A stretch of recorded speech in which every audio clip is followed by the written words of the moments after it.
chika guys, another day, another vlog. So ayan, detox muna tayo bago tayo mag-work.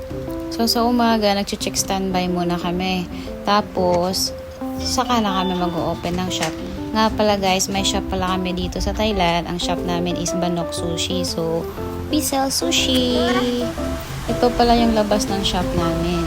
Tapos, ito naman yung loob. Sinusulat ko pala yung yung mga booking namin para mamayang hapon. So ayan, prepare na rin while waiting. Check sa mga standby, yung gulay, ganon.